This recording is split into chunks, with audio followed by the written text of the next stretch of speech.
Was Israel founded by terrorists? That's what this guy says. Let's listen to what he says. The state of Israel was founded by terrorists. No, this is not hyperbole. No, this is not a metaphor. The state of Israel was founded by terrorist groups. Before Israel's founding in 1948, there were three main Zionist paramilitary groups. These were known as the Haganah, the Lehi, and the Irgun. It was these three paramilitary organizations that merged together and later became what we now know as the IDF, or Israeli Defense Forces. It was these three paramilitary groups who were designated as terrorist organizations by both the UK and the United Nations that would become responsible for implementing Plan Dalet, the blueprint for the ethnic cleansing of Palestine. In July of 1938, the Irgun bombed two vegetable markets in Haifa and Jerusalem, respectively, killing 80 people in total. In July of 1946, the Irgun bombed the King David Hotel in Jerusalem, killing 91 people. Also in 1947, the Lehi tried sending letter bombs to the White House to try and assassinate President Truman for not supporting their efforts to build a Jewish state in Palestine.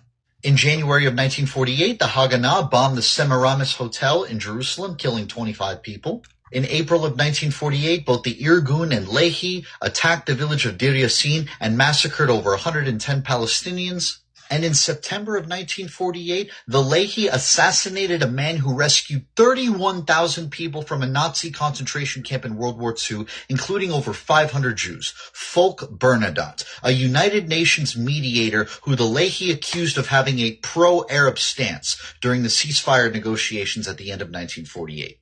The leader of the Haganah, David Ben-Gurion, became Israel's first prime minister.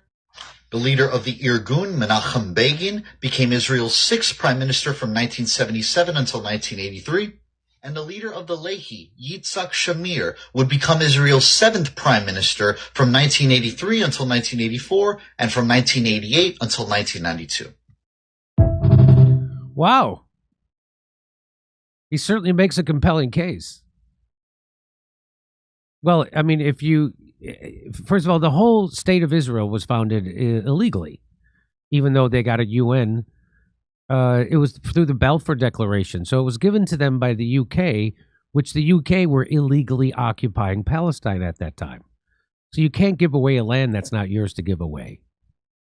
And that's what the UK did with the Balfour Declaration, gave the Zionists Israel, part of Palestine. Now, why did the UK give them the Balfour Declaration? That's the question. Some people say it's because the UK had lost the war and the Zionists had figured out a way to get the United States into the war. And they went to the UK and said, hey, we'll get the US into this war to help you fight Germany, even though it looks like you lost, so you're going to need the US to get in.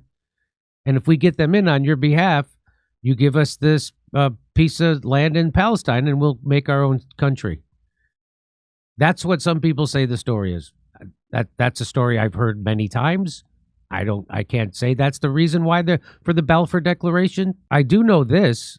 Grok kind of validated it. He says pre-1948, the Irgun bombed the King David Hotel in 1946, killing 91 people, including British, Arabs, and Jews. Lehi assassinated figures like Lord Moyne in 1944 and conducted raids on British targets. After statehood, the 1954 Lavon affair featured Israeli agents planting bombs in Egypt to blame nationalists, meaning to blame Arabs for the bombs that were planted by the Israelis. That's what that means. USS Liberty in 1967 attack killed 34 Americans, with Israel citing mistaken identity. Nobody believes that. There was also a thing called Operation Cast Thy Bread. Do you know what this is? Operation Cast Thy Bread was a top-secret biological warfare operation conducted by the Haganah and later the Israeli Defense Forces, which began in April 1948 during the 1948 Palestine War.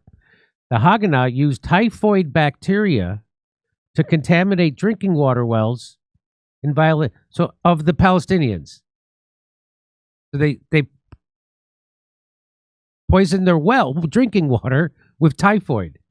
Its objective was to frighten and prevent Palestinian Arabs from returning to villages captured by the Yishuv and make conditions difficult for Arab armies attempting to retake territories. The operation resulted in several illnesses, severe illness among local Palestinian citizens. In the final months of the 1948 Arab-Israeli War, Israel gave orders to expand the biological warfare campaign into neighboring Arab states such as Egypt, Lebanon, and Syria. But they were not carried out. Israel Prime Minister David Ben-Gurion and IDF Chief of General Staff Yigael Yadin oversaw and approved the use of biological warfare. So just to let you know. So, I don't know, is that guy correct? I mean, it all depends on what your definition of a terrorist is, I guess. I always thought the definition of terrorism was using violence for a political end, which is what every war is. So in that sense, almost every country in the world is a terrorist.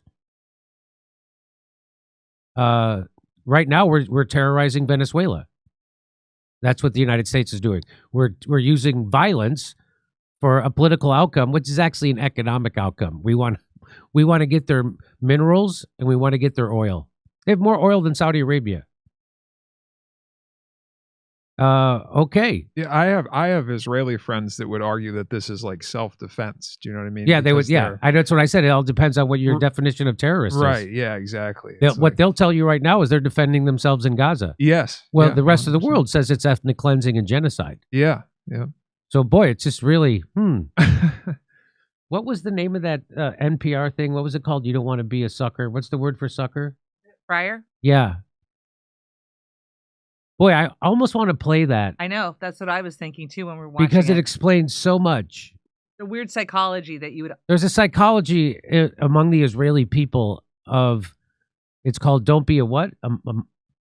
A friar, right? A friar. And a friar translates to don't be a sucker. And NPR put out this story about it and how it really highlights the mentality of people who live in Israel. Yeah, it was from This American Life, Suckers in the Promised Land. Suckers in the Promised Land. Wow. Okay. Anyway. So Israel, I know the UN says, but the UN says a lot of things, and but so again, it all depends on your definition of what a terrorist is. My definition of a terrorist would include the United States government for a long time. Come see us in Australia. Second show's added in Melbourne, Sydney, and Brisbane. We'll see you in Burbank, California, the day after Thanksgiving. It's a Friday. And then Pottstown, Pennsylvania, December 6th. Plus, January 11th, we're going to be in Waikiki at the Blue Note. Tickets not available yet for them, but go to jimmydore.com for a link for all the other tickets.